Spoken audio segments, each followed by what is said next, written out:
Welcome to Better Than Ever Live, wherever you're watching, wherever you're listening. Hope you're making today your masterpiece. In today's live show, we're going to talk about NAD, hot topic in the health world right now. What it is, why it's thought to be involved in the aging process, and ways that you might be able to increase your NAD levels. My name is Dr. David Geier, double board certified orthopedic surgeon, sports medicine specialist, and media medical expert. I help you feel and perform your best regardless of age, injury, or medical history.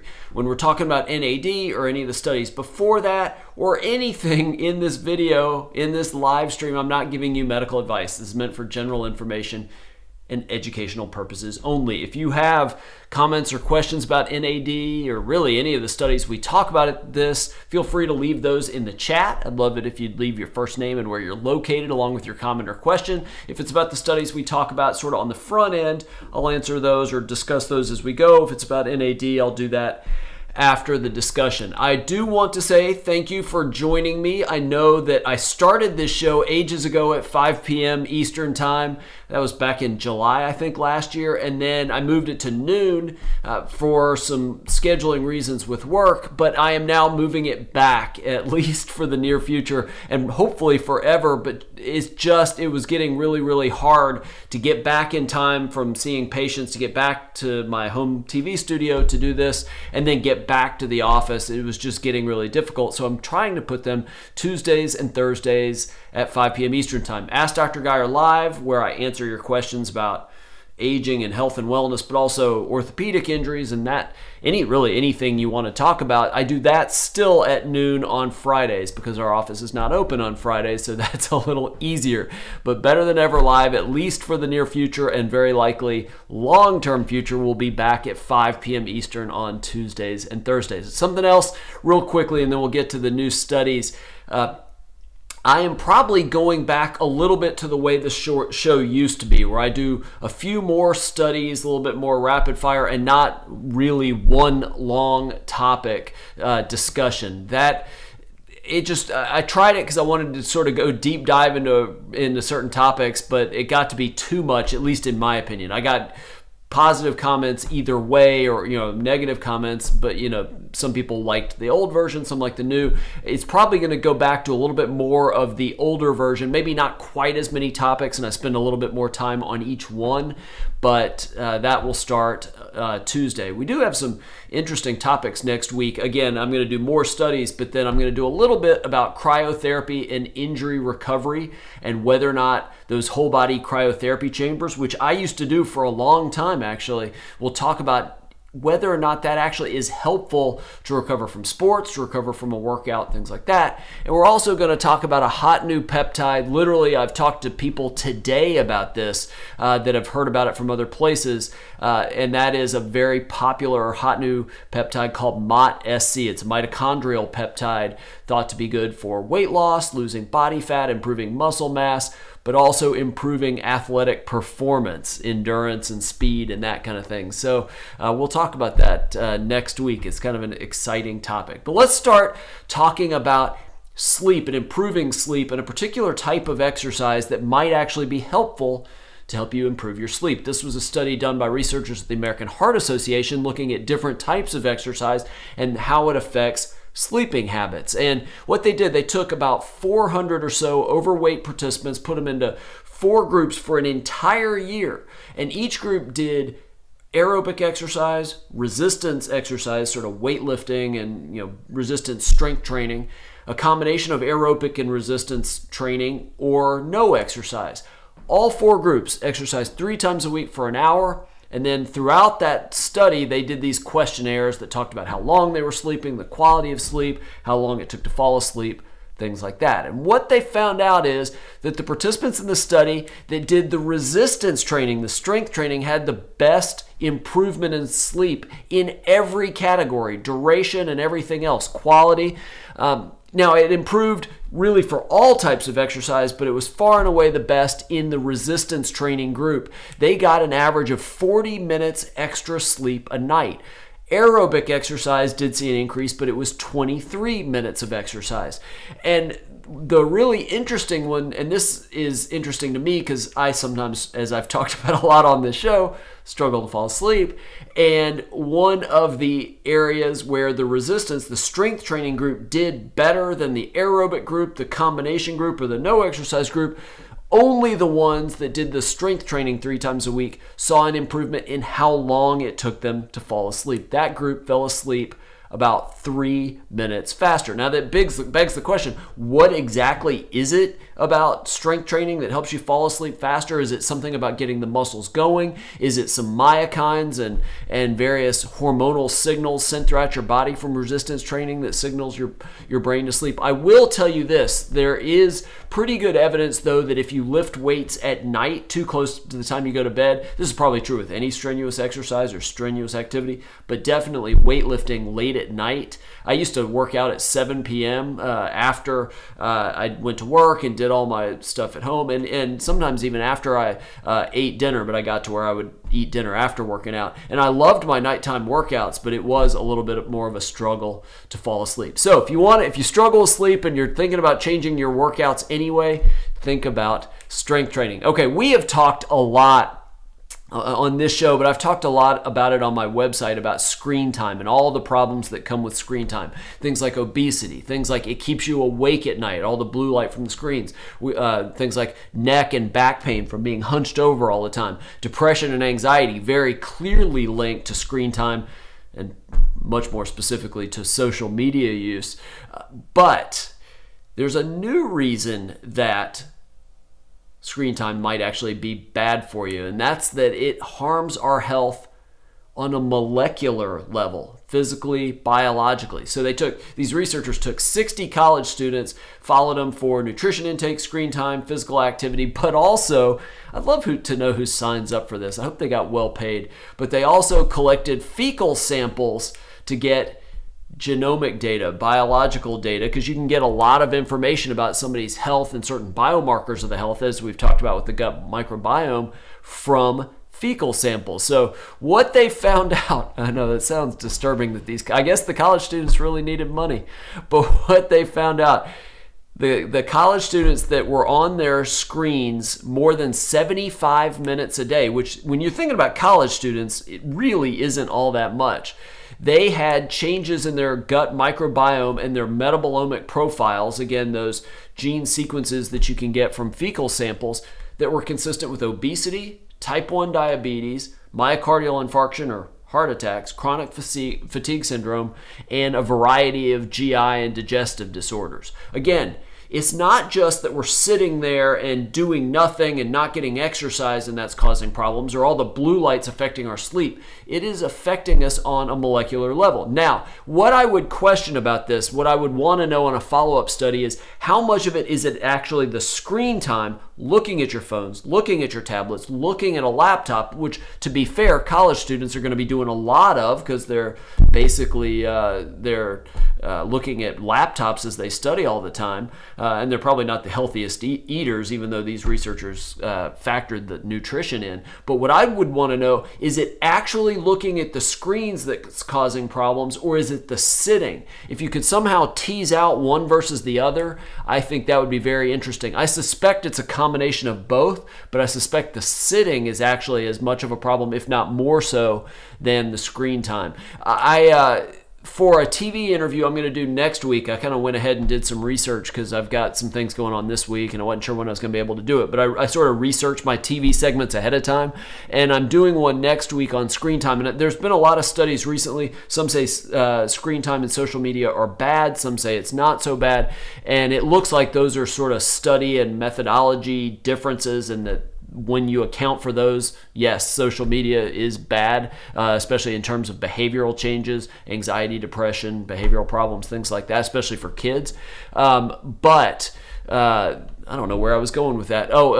But again, so there have been studies that show that it hasn't been so bad, but none of them have looked at it on a molecular level. Expect much more to come about this, but I do think that's interesting. And then one, if you didn't hate me enough by saying screen time's not necessarily good for you as you stare into a screen watching me, let me say this. Alcohol isn't good for us either.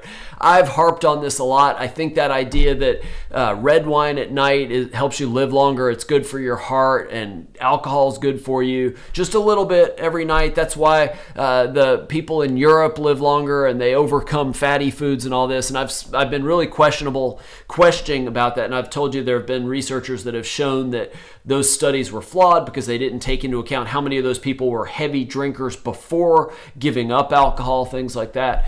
But another study shows no amount of alcohol is good for your brain. It was published in a journal called Nature Communications, and even light to moderate drinking ages the brain faster than it normally does. This data came from the United Kingdom's Biobank, more than 36,000 British adults.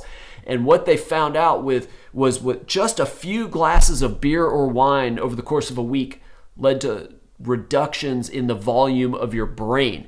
Basically, for a 50-year-old, if you increase the amount you drank from half a beer a day, 1 alcoholic unit, to 2 units, so that'd be a pint of beer or a glass of wine, just going from half to 1 a day, a glass of wine a day or a pint of beer a day, that basically led to changes in your brain equivalent to having it age 2 years. That's 1 glass of wine a night, going from 2 to 3 alcohol units. So that's 1 glass of wine to 1.5 glasses of wine. Or for some people, that's 1 really large glass of wine or a beer and a half.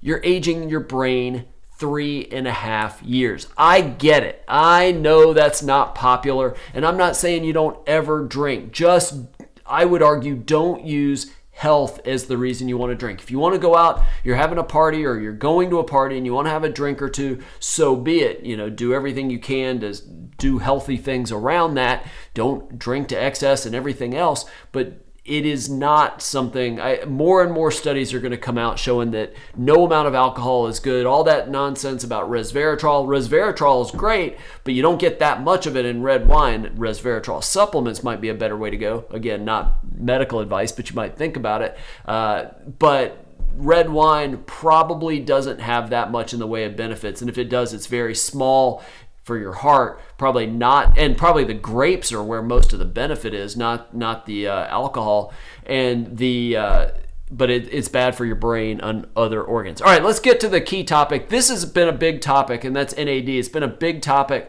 since Lifespan by David Sinclair came out, however long ago, 3 months, 4 months, I'm not sure, 6 months, I'm not sure when that book came out.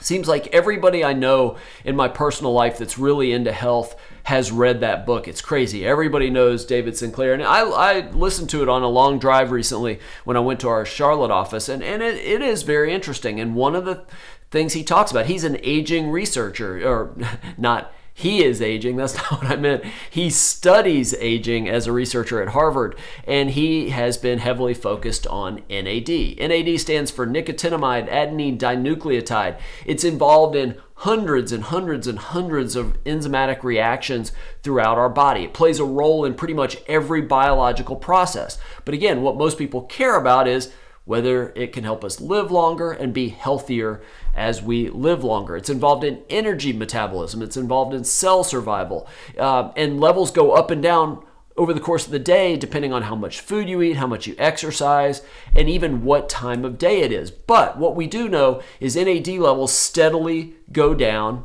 with age. And that could be changes in our metabolism as we get older, but regardless, that decreased NAD increase, this has been shown, and Dr. Sinclair talks about this, that decrease in NAD is clearly linked to being more likely or more susceptible to catch a number of age-related diseases. So then the theory goes that if we boost NAD levels, restore NAD levels, that can actually help us avoid those age-related diseases, help us live longer and be healthier. Again, NAD varies, it's constantly being made, it's constantly being broken down in the organelles within our cells. The mitochondria, it's in the cytoplasm within the cells, but again, it steadily declines with age. And so this is where Lifespan comes in. That's the theory behind NAD boosters, things like NR, things like NMN. In theory, or you just take NAD as an IV, like there's doctors here in Charleston that do that.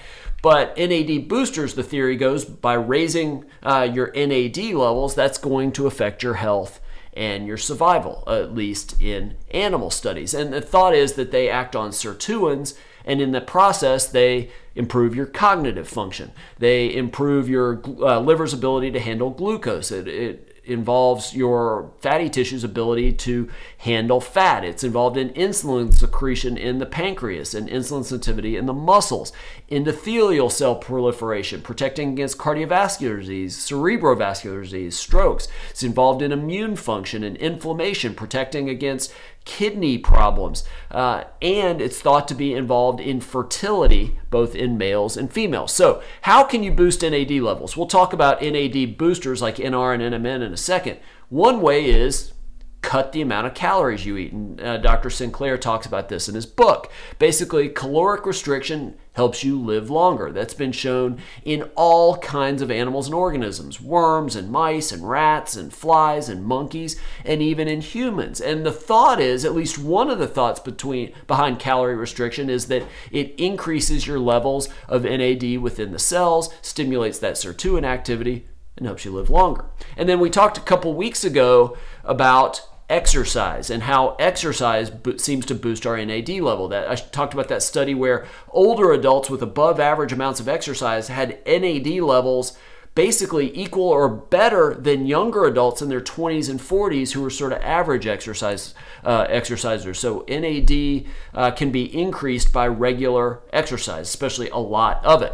And then the NAD boosters. This is what's getting a lot of attention. That's basically these NAD precursors to nicotinamide adenine dinucleotide, NMN, NR. And studies have shown that yes, in animals they do increase intracellular NAD. They promote basically the synthesis of NAD and then affect those sirtuin reactions. Whether it's NMN or NR, they both seem to do that. The NMN has been shown to be very good for working on glucose intolerance and insulin sensitivity. That's been shown in animal studies, as well as how our endothelial function, basically our vascular system tends to decline with age and our arteries get stiffer.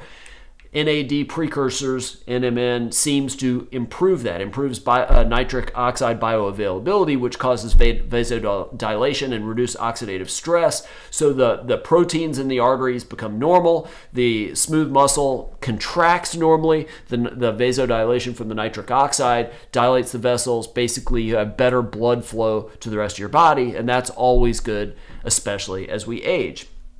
NR as a dietary supplement also been shown in animals to increase NAD within the cells and activate those sirtuin pathways. It's been shown NR has, at least in mice, to basically reverse the metabolic defects in the obese mice. It boosts or improves their energy expenditure, their oxidative performance, both in skeletal muscle and the healthy brown adipose tissue, and again reverses those metabolic impairments. So finding ways with NR to increase your mitochondrial and intracellular NAD levels helps these mice become less obese. It helps them look and feel and act younger, both muscle cells and every other cells. Now, one thing about that, before I get into some of the studies showing the effects of NAD boosters and NMN and NR on health, one question about it, and I've talked to people in my office because I've wondered if this is something we should look into in our practice, and they argue that NMN at least is not very absorbable orally, that it just isn't. And if you are having to go to an office to get an IV all the time, well, that's not much fun, and not many people want to do injections into their stomach, subcutaneous injections. I don't know that. I've actually, one of the coaches I work with, one of his other clients who I know well too is reportedly, I don't know if this is true, dating David Sinclair, and so we're trying to find out if that's actually true in his opinion, because he talks about, even though he's not giving medical advice saying, hey, take NMN, he seems to be pretty pro NMN as far as a potential anti-aging treatment. All right, so as far as NAD boosters like NMN as an NAD booster for your health, again, NAD decline has been shown to be associated with a number of different age-related diseases, things like metabolic diseases, things like neurodegenerative disorders and dementia, and a variety of different other age-related complications. NAD precursors and maintaining NAD levels have been shown in animal studies to be very good for the function of your liver, especially with glucose tolerance. In pre-diabetic mice, NAD was very helpful, preventing liver damage, reducing weight gain, and preventing the development of non-alcoholic fatty liver disease. Kidney, we talked about that again. Reduced NAD levels are very, very associated with decreased kidney function as we get older. NAD precursors, the NR and MN, have been shown, at least in animals, to prevent age-related and toxin-related kidney damage. These precursors, NR and MN, I don't know why I can't say that, NMN, I just guess I'm trying to talk too fast, have definitely been shown to reduce or to improve muscle function as we get older. We know that as we get older, you get loss of muscle mass, what we call sarcopenia, and in animals at least, especially in mouse studies, NMN reversed the age-associated or age-related muscle wasting. It was improved mitochondrial function, better ATP production, reduced inflammation, and making type 2 muscles become more type 1, the oxidative fiber muscles. So from an age-related muscle wasting standpoint, these NAD precursors can be very helpful as well. And then last, it looks like it's good for our heart and our vascular functions, that cardiovascular disease, strokes, some of the things most commonly that happen as we get older after the age of 65. And NAD levels have been shown over and over in animal studies to be important for heart function and recovery from injury. Now, I'm not saying that they necessarily, and this is where we need more studies on humans, but they may at some point be proposed as a potential treatment or prevention strategy for heart arrhythmias and a variety of different cardiovascular diseases. Again, especially with the peripheral vascular disease, I think that's going to be very, very important. And then there's talk that it may be involved, this is where I care because I really care about inflammation, but using something like NMN might help decrease the expression of those inflammatory markers in muscle and various other organs, TNF alpha, interleukin 6, which play a huge role not just in inflammation of things like osteoarthritis, but a number of cardiovascular disease, Alzheimer's disease, and dementia, and things like that. So they may be good for our immune system and be anti-inflammatory. It also seems to be good for our neurons, our chemical messengers in our brain and spinal cord, and nerves throughout the body that help us with sensation and motor function and things like that. And then finally, and this is what Dr. Sinclair talks about with NMN in his book, is that in animal studies, it seems to promote extending lifespan. That's been shown in mice where starting at 5 months, they gave these mice NMN for over a year. They were more active. They had all kinds of vision, bone density benefits, insulin sensitivity, which is obviously going to be good for your obesity. But it basically reversed some of their age-related diseases or prevented them. Again, this is in mice. So there may be a huge future for something like NMN or NR or maybe IV NAD that you get every so often at helping you live longer. All right, so what can we make of all this? I hit you with a lot of stuff. We talked cellular and intracellular NAD levels decrease as we get older. That's just how it goes. Now, we can mitigate that a lot with calorie restriction and exercise, but NAD is very, very important for energy, for cell signaling in all sorts of organs, and for affecting those age-related diseases, probably through sirtuin activity, but also mitochondrial dysfunction, metabolic dysfunction, things like that. And whether or not you boost it again through calorie restriction, you boost it through exercise, which I would strongly recommend, or it's an NAD precursor like NR and NMN, these are things that you're going to see a lot of studies done in humans in the coming years. Again, everything we have out there, mouse, worms, monkeys, all sorts of different animals and organisms, not so much in the way of humans. They seem to be extremely safe in animals, and they seem to prevent a number of age-related diseases, improve vitality, improve energy, and help people or help these animals feel great and live longer. But we need to see if these findings translate to humans. The small studies that are out there in humans look promising, but there's a long way to go. And we also are going to need, once we start studying these in humans, to find out if they're safe, how to deliver them. Again, is it IV? Is it sub-Q injections? Is it through an oral pill? What's the dose? How often do you take it? What biomarkers do we need to follow in terms of lab work, and how often do we check that? Is there a way to check NAD levels, or is there something else? This is a really, really exciting thing, but there is a lot we need to know. But in the theoretical ability to increase vitality, to reduce risks of death as we get older, and extend our lifespan are very, very exciting. I will tell you, and I won't tell you who this is, but somebody I know has been taking NAD for about 6 to 8 weeks or so now, and he was telling me that, you know, what he noticed best was mental clarity. And he's older than me. I mean, he's probably mid-50s or so, and he's like, it's placebo effect. It's just a coincidence that I'm thinking clearer, I can get more done. And he did this for about 2 or 3 weeks, and he kept saying, no, this is just placebo, but I'll do it. And he told me that one day he forgot to take it, or he was traveling or something, didn't have it, and he said he was a complete mess mentally. So he's right back on it and is crystal clear. Again, I have not heard that from anybody else. That is anecdotal. I have not seen any studies of that because, again, we don't have human studies, but you know, that's one of those things. The thing I've noticed looking for it online, and I'm always leery of these supplements, peptides. You've heard me rant about buying peptides online and how really dangerous that is. We'll talk about that again with MOD-SC next week. We'll talk about it actually Thursday when we talk about thymosin beta-4 or TB4. But it makes me very nervous. I don't know these companies online, how pure the product is, what other substances and fillers and maybe endotoxins or anything else that are in there. So that does make me a little nervous, and it may be worth talking to your doctor about. Now, if you want to read the studies I talked about NAD and NAD boosters and precursors, those should be in the links in the description below. Also, if you'd like to see me as a patient, I am a double board certified orthopedic surgeon, sports medicine specialist, and I talk about all kinds of treatments, not just surgery, not just physical therapy or cortisone shots, but all kinds of different treatments to help you recover from injury, hopefully quickly and safely, hopefully avoiding surgery. Definitely consider coming to Charleston to see me. The link to my website is in the description below.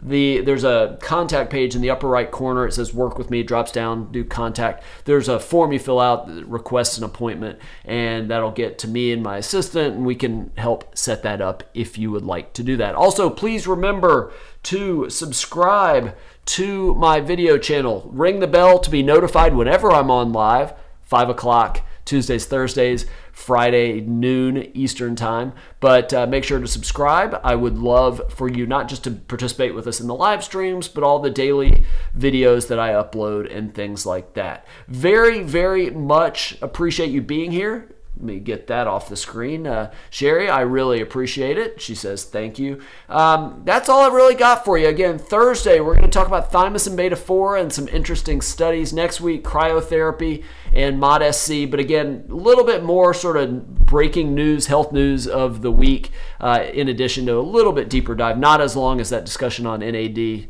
4, 5, 6 minutes, plus 5 or 6 other studies. So that's what we're headed to. Very, very much appreciate you being here. I will see you right back here